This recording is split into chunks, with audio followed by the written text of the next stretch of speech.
পৃথিবীর মানব জাতিকে আল্লাহ হুঁশিয়ার করে ডাকবেন, হে বিশ্বের মানুষ, আমি আল্লাহকে গোলামি করো, আমি আল্লাহকে ভয় করো এবং তোমার মা বাবার সঙ্গে ভালো ব্যবহার করো, ভালো আচরণ করো। মা বাবার সঙ্গে যেন কোনো প্রকার কোনো বেয়াদবি হয়ে না যায়। আল্লাহ নিজে বলছেন, আমার ইবাদত করবে, আমার হুকুম মানবে এবং তোমার মা বাবার গোলামি করবে, মা বাবার হুকুম মেনে চলবে এবং তাদের সাথে ভালো কথা বলবে, ভালো আচরণ করবে, তাদের সাথে ভালো ব্যবহার করবে। খবরদার মা বাবা যেন তোমার কাছ থেকে জাগরণ পরিমাণ কষ্ট না পায়। আল্লাহর নবী বিশ্ব নবী বলেন, যদি মা বাবা কোন সন্তানের প্রতি বেজার হয় আর সে যদি মাপ না নিতে পারে, ওই অবস্থায় যদি তার মৃত্যু হয়ে যায়, আল্লাহ রাসূল বলেন, ওই ব্যক্তি যদি আবার ইমাম হয়, কিয়ামতের দিন কোন নাজাতের ফয়সালা হবে না। আল্লাহু আকবার বলেন। এইজন্য মা বাবা বড় সম্মানের জিনিস, কিন্তু আমরা মা বাবার হুকুম মানতে পারি না। কথা বলবে না, ইশারা কাজ করে, মেহরবানি করে কথা বলবেন না। মা বাবা কত দামি জিনিস, কে হুকুম করেছে এদিকে খেয়াল করতে হবে। কে? স্বয়ং আল্লাহ বলছে, তোমার মা বাবার সাথে ভালো ব্যবহার করো, তাদেরকে খাইতে দাও, পোশাক দাও, তাদের চিকিৎসার ব্যবস্থা করো। খবরদার তোমার মা বাবা যেন তোমার কাছ থেকে এক জাগরণ পরিমাণ কষ্ট না হয়। কত সম্মানের মা বাবা, কিন্তু আজকে আমরা সেই মা বাবাকে চিনতে পারি নাই। আল্লাহ রাসূল বিশ্বনবী মুহাম্মদ রাসূলুল্লাহ সাল্লাল্লাহু আলাইহি ওয়াসাল্লাম যখন পিতামাতা নিয়ে আলোচনা করছিলেন, যে পিতামাতার সাথে বেয়াদবি হয়ে গিয়েছে, মাপ নিতে পারি নাই, পিতামাতাকে কত কষ্ট দিয়েছি, অন্যায় করেছি, কত গালমন্দ করেছি, কিন্তু ওই পিতামাতার বয়ান আল্লাহ রাসূল যখন করেছেন, বড় বড় সাহাবারা কিনে পাগল হয়ে যাচ্ছে। আল্লাহ রাসূল দেখে বুঝতে পারলেন। সাহাবারা বলেন, ইয়া রাসূলুল্লাহ, হাবিবাল্লাহ, মা বাবা তো বিদায় নিয়ে চলে গিয়েছে, মাপ তো নিতে পারি নাই, আমাদের অনেকের মা বাবা দুনিয়া ছেড়ে চলে গিয়েছে। কথা বলুন। আল্লাহর নবী বলেন, সাহাবারা তোমরা দুঃখ করো না, মা বাবার সাথে বেয়াদবি করে ফেলেছো, মাপ নিতে পারো নাই, কিন্তু সাহাবারা তোমরা কি জুমার দিন শুক্রবার পাবা না? জুমার দিন ফজরের নামাজ পড়বা, মা বাবার কবরের পাশে গিয়ে দাঁড়িয়ে যাবা, আল্লাহর কালাম থেকে সূরা ফাতিহা তেলাওয়াত করবা, সূরা ইখলাস পড়বা, ফালাক পড়বা, নাস পড়বা, দুরূদ শরীফ পড়ে দুটো হাত মালিকের দিকে উত্তোলন করে ডাক দিবা, অকুর রব্বিল হামহুমা কামা রাব্বায়ানি সাগীরা। হে দুনিয়ার সন্তানেরা, মা বাবার জন্য দোয়া করো, কারণ তোমার মার পায়ের নিচে হলো তোমার জান্নাত। সুবহানাল্লাহ বলবেন না? মার পদতলে সন্তানের জান্নাত। আল্লাহর নবী বিশ্বনবী বলেন, যদি কোনো সন্তান যদি তার মা বাবার মুখের চেহারার দিকে যদি হাসি মুখে একবার তাকাইতে পারে, আল্লাহ সুবহানাহু ওয়া তাআলা ওই সন্তানের আমলনামায় কবুল হজের নেকি আল্লাহ লিখে দেয়। সাহাবায়ে কেরাম বলেন, ইয়া রাসূলুল্লাহ, হাবিবাল্লাহ, আমি যদি বারবার এই কাজটা করি, আল্লাহর নবী বিশ্বনবী বলেন, আমার সাহাবারা, আমার আল্লাহর রহমতের দুনিয়ার কোনো কমতি নাই। কত বড় মা বাবা ছিল দেখেন, ইসলাম কেমন করে মা বাবাকে সম্মানের কথা বুঝিয়েছেন। হযরত আবু হুরায়রা রাদিয়াল্লাহু তাআলা নবীর কাছে আসলেন, কেঁদে কেঁদে পাগল হয়ে যাচ্ছে।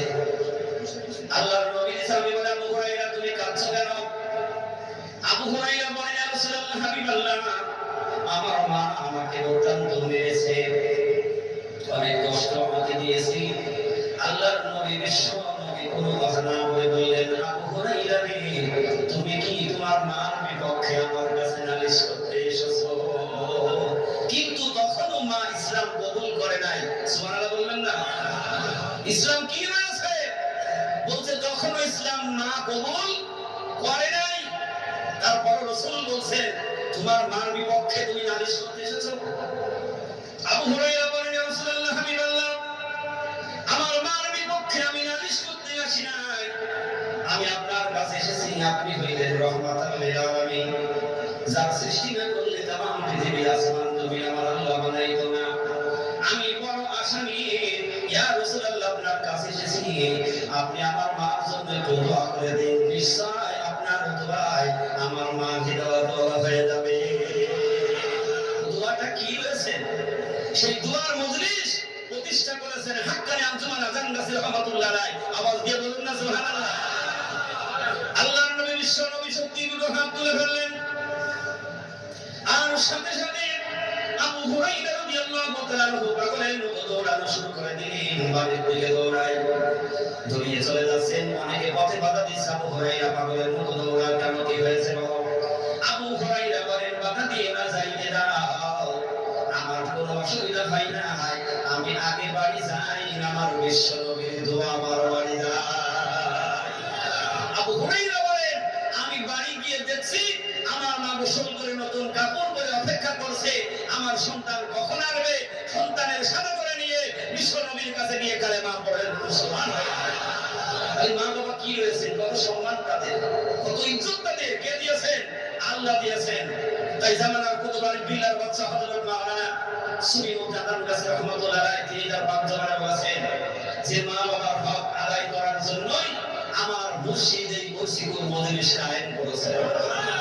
দুনিয়ার মানুষ আজকে এই মসজিদের মধ্য দিয়ে মা বাবার হক আদায় হবে কেন? এই মজলিসে কালাম পাক তেলাওয়াত করা হয়, হাদিসের পাশে কালেমা তেলাওয়াত করা হয়, দরুদ শরীফ পাঠ করা হয়। মা বাবা সহ পূর্বপুরুষ কুল কায়নাতের জন্য আমার মুর্শিদ হযরত মাওলানা সুনিউদ্দিন আজান গাছী রাহমাতুল্লাহ আলাইহি প্রত্যেকদিন 5 বার এই মা বাবা এবং কুল কায়নাতের জন্য দোয়ার মজলিস কায়েম করে দিয়েছেন। সূরা বলুন সুবহানাল্লাহ। আর এই মজলিসটা কায়েম করতে গিয়ে তিনি যে কষ্ট করেছেন একটু খেয়াল করে দেখেছি তিনি কি করেছেন। নিজের এই শান সম্পদ বিশাল এই জন্মভূমি ছেড়ে হিজরত করে চলে গেলেন বাগমারি শরীর দম করে। সুবহানাল্লাহ বলেন না? যেই অবস্থা হয়েছে আখির জামানার পয়গম্বর বিশ্ব নবী জনাবে মুহাম্মদ রাসূলুল্লাহ সাল্লাল্লাহু আলাইহি ওয়াসাল্লাম মক্কা থেকে হিজরত করে মদিনায় চলে গিয়েছিলেন, সেদিন মক্কার মানুষ কিন্তু রাসূলকে চিনতে পারে নাই, মদিনার মানুষ চিনেছিল। আজকে আজান গাছীর গ্রামের মানুষ চিনেছে কি চেনেনি সেটা আমার বড় কথা নয়। আমার কথা হলো বর্তমান সারা পৃথিবীর মানুষ 26টা ভাষায় মুর্শিদের দেওয়ায় ওজিফা পড়ে আজকে তারা জান্নাতি হয়ে কামেল ওলি আল্লাহ হয়ে বিদায় নিচ্ছে। জোরে বলি না সুবহানাল্লাহ। আজকে সেই মা বাবা কত বড় সম্মান তিনি, মা বাবা সন্তানের জন্য কি করেছেন। আল্লাহর নবী বিশ্ব নবী বলেন, ও দুনিয়ার সন্তানেরা তোমরা কি একবার ভেবে দেখছো দুনিয়ায় আসা পর্যন্ত একটা মা কত কষ্ট করে, কত সহ্য করে মা। আল্লাহ রাসূল হাদিসের মধ্যে ফরমায়েছেন, মার গর্ভ থেকে সন্তান পৃথিবীর জমিনে আসার আগ মুহূর্ত পর্যন্ত মার কলিজার মধ্যে ৮০,০০০ লাথি লাগায়। কেমন করে লাথি লাগায়? সন্তান যখন ৭ মাস পূর্ণ হয়ে যায়, সন্তানের মাথা যখন নিচের দিকে চলে আসে আর পাটা উপরের দিকে চলে যায়, আল্লাহ রাসূল বলেন এই পা দিয়ে সন্তান দুনিয়ায় আসার জন্য বারবার ওদিকে আঘাত হানে। আর সন্তানের এই লাঠিটা এমন সোজা অবস্থায় গিয়ে মার কলিজায় লাথি লেগে যায়। নবীজি বলেন মার কলিজায় লাথি খাইয়ে খাইয়ে কলিজাটা যেখানে ছিল আর ৩ ইঞ্চি উপরে উঠে যায়। তারপরেও মা বেজার হয় না, সন্তানের জন্য মা খুশি হয়। কেন মার এত সম্মানিত আল্লাহ দিয়েছেন? তারপরেও মা খুশি হয়। সন্তান পেটের মধ্যে লাথি দিলে মা খুশি। সন্তান যদি নড়াচড়া বন্ধ করে দেয় মা বেজার হয়ে যায়। প্রতিবেশীর কাছে জানায়, ডাক্তারের কাছে জানায়, মেশিন দিয়ে আনতে শুরু করে দেখে, দেখো তো আমার সন্তান আজকে নড়ে না কেন। যত সন্তান লাথি মারল মা জননী তত খুশি হয়ে গেল। ডেলিভারির সময় প্রসব বেদনা যখন ওঠে একটা মার এত কষ্ট হয়, এত কষ্ট হয়, মায়েরা বলে মনে হচ্ছে যেন ওই বহু পাহাড় খানা আমার মাথার উপরে ছেড়ে দেওয়া হয়েছে। এত ব্যথা যন্ত্রণা সেটা ভাষায় প্রকাশ করা যাবে না।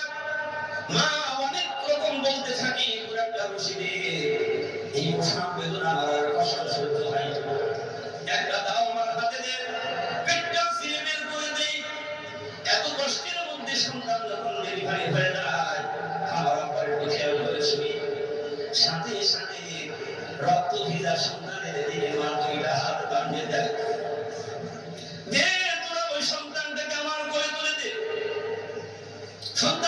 হাত বাড়ায়, কাছের মানুষ বলে কিছুক্ষণ আগে তুমি অনেক কথা বললে, আর এই মুহূর্তে এখনো রক্তে ভিজা সন্তানের দিকে হাত বাড়াও কেন?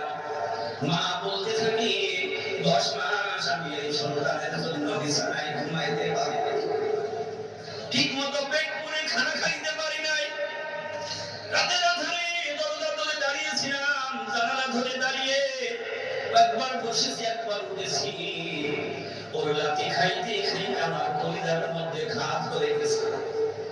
দে তোর আমার কোলে দে। মা বলেন ওই সন্তানটা যখন বুকের লাগাই দিয়ে তার গানের মধ্যে একটা চুমা লাগানো হয়, 10 মাসের সব দুঃখ বেদনা মায়ের কলিজা থেকে চাপ হয়ে যায়। এর নাম হলো মা। কিন্তু বিশ্বের কোন সন্তান মায়ের হক আদায় করবার মতো সন্তান পৃথিবীতে আসে নাই। একজন মওলানা পাশ করেছেন, বড় আলেম তিনি, মাকে ভালো খেদমত করে, মার সম্মান করে, কিন্তু মাকে সম্মান করে আর বলে না আমি তোমার ছেলে আলেম, আমি তোমার ছেলে মওলানা, তোমার খেদমত করবো, তোমার ঋণ আমি শোধ করবো, মৃত্যু পর্যন্ত আমি যেন তোমার ঋণ শোধ করতে পারি। মা বলেন বাবারে তুই আমার ঋণ কেমনে শোধ করবি?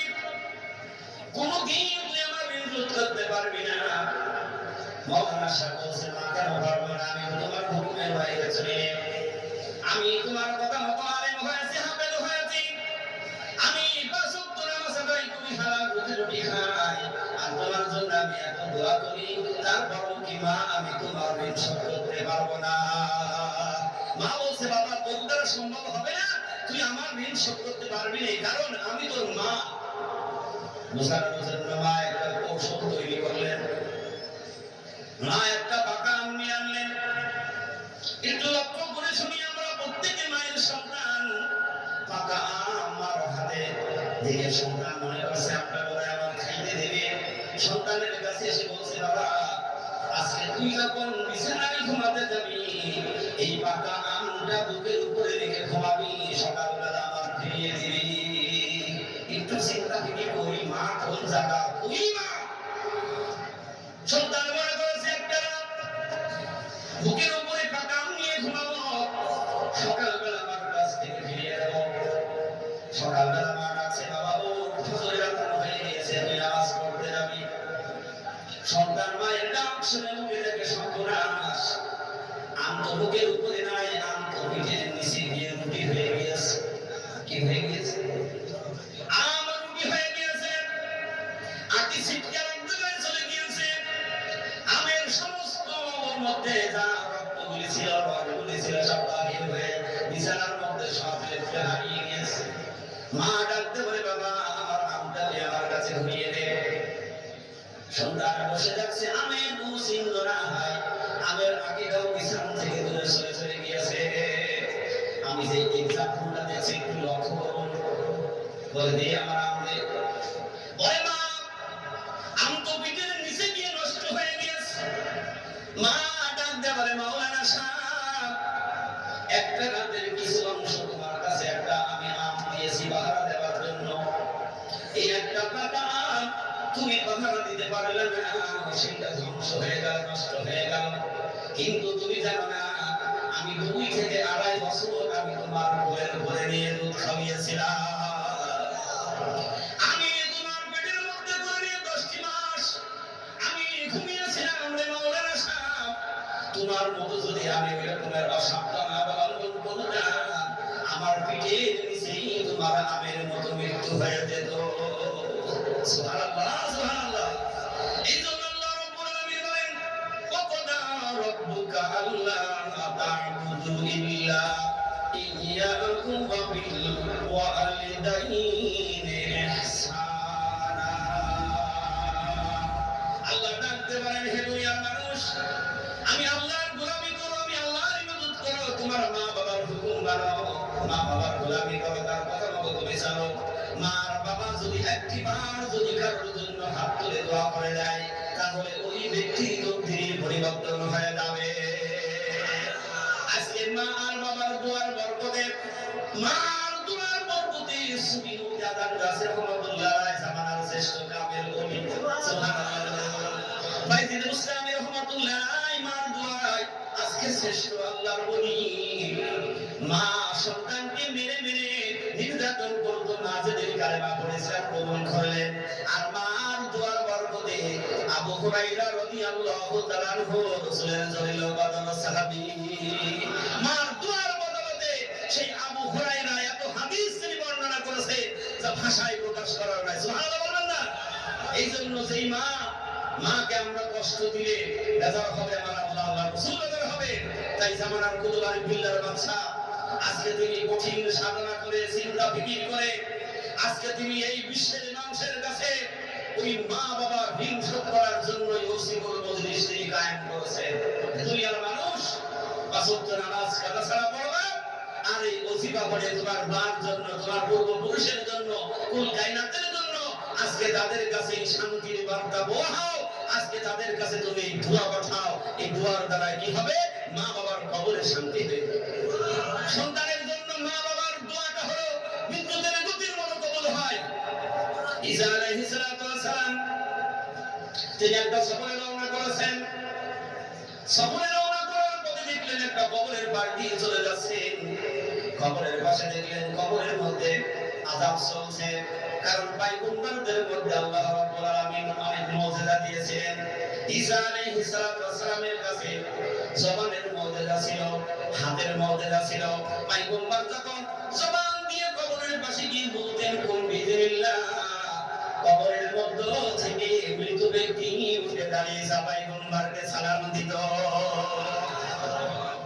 ঈসা পয়গম্বর যদি কোনো কুষ্ঠ ব্যাধির গায়ে হাত বোলাতেন তার কুষ্ঠ ভালো হয়ে যেত। মাথায় চুল নেই, একেবারে মাথার আটাক হয়ে গিয়েছে। ঈসা পয়গম্বর মাথার উপরে হাত বুলিয়ে দিয়ে মাথার মধ্য থেকে নতুন চুল গজিয়ে দিল। এই পয়গম্বর দেখলেন কবরের মধ্যে আযাব হচ্ছে। ঈসা পয়গম্বর দাঁড়িয়ে গেলেন, মানে এই কবরওয়ালার কি কোনো ওসিলা নাই যেই ওসিলায় তুমি কবরবাসীকে মাফ করে দিতে পারো? এই দোয়া করে তিনি চলে গেলেন। সফর থেকে ফিরে আসলেন। ফিরে আসার পরে তিনি লক্ষ্য করে দেখলেন এই কবর আযাব মাফ হয়ে গেছে, কবরগুলি জান্নাতের বাগান হয়ে গিয়েছে। আওয়াজ দিয়ে বলেন সুবহানাল্লাহ। ওই আল্লাহর মজলিসটা কি আছে আর দরবার হলো হক। এই হক দরবারে আসলে কি উপকার হয়? কবরটা জান্নাতের বাগান হয়ে গিয়েছে। ঈসা পয়গম্বর চিন্তা করেন, আল্লাহ তুমি কেমন করে এত তাড়াতাড়ি মাফ করে দিলেন? ঈসা পয়গম্বর মালিকের ডাক দিলেন, মালিক কোন কারণে আজকে তুমি এই কবরবাসীকে মাফ করে দিয়েছ? আল্লাহ রাব্বুল আলামিনের পক্ষ থেকে আওয়াজ এসে গেল, ও ঈসা তুমি জানো না যেই কবরওয়ালার বেশি আযাব হয়েছিল, আযাবের মধ্যে যিনি গ্রেফতার ছিল, সে মৃত্যুর সময় তার একটা ছোট সন্তান রেখে মৃত্যুবরণ করেছে। আজকে ওই সন্তানটা বড় হয়ে গিয়েছে, কথা বলতে পারে। তার মা ওই সন্তানটাকে একজন আল্লাহ ওয়ালা আলেমের কাছে দিয়ে দিয়েছেন। একজন বুজুর্গ আল্লাহর কামিল ওলি আল্লাহর মাদ্রাসায় আজকে তাকে ভর্তি করে দিয়েছে। এই ভর্তি করার পরে আজকে ওই ব্যক্তি আল্লাহ সুবহানাহু ওয়া তাআলার শানে আজকে তার নামের প্রশংসা করেছে। শুধুমাত্র কি পাঠ করেছে ওই সন্তান? শুধু আউযু বিল্লাহ তেলাওয়াত করেছে, বিসমিল্লাহ তেলাওয়াত শুধু শিখেছে। আল্লাহ সুবহানাহু ওয়া তাআলা বলেন ওই সন্তান যখন বিসমিল্লাহর মধ্যে যখন আমি রহমান আমি রহিম বলে যখন ডাক দিয়েছে, ওই ছোট্ট সন্তানের ডাক আমি আল্লাহর আরশে আজিমে লেগে গেছে। আমি যে রহমান রহিম বলে যখন ডাক দিয়েছে, আমি আল্লাহ অত্যন্ত খুশি হয়ে আমি ওই কবরওয়ালার জিন্দেগীর সব গুনাহগুলি মাফ করে দিয়েছি। তাই জামানার কুতুবার বিল্লার বাচ্চা হযরত মাওলানা সুবীর কালাম গাছ রাহমাতুল্লাহ আলাইহি এই কোরআনী ওসিফার মধ্যে আমাদের বিসমিল্লাহ তেলাওয়াত আছে। সর্বপ্রথম শয়তানের ওয়াসওয়াসা থেকে ফানা যাওয়ার জন্য আউযু বিল্লাহ তেলাওয়াত আছে। জামানার কুতুবার বিল্লার বাচ্চা বলেন যারা এই কালাম তেলাওয়াত করবে আর দুটো হাত তুলে দোয়া করবে, এই দোয়ার মধ্যে বলবে রব্বি রহমহুমা কামা রাব্বায়ানি সগীরা। আওয়াজ দিয়ে বলুন না সুবহানাল্লাহ।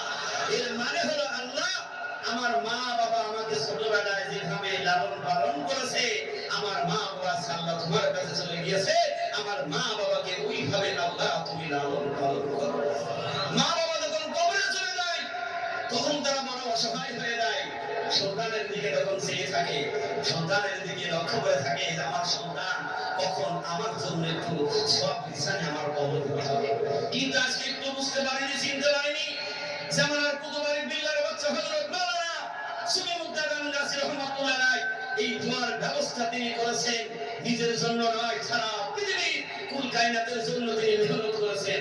যেমন বিশ্বনবী জনাবে মুহাম্মদুর রাসূলুল্লাহ সাল্লাল্লাহু আলাইহি ওয়াসাল্লাম পৃথিবীতে এসেছিলেন সমস্ত কুল কায়নাতের নবী হয়ে।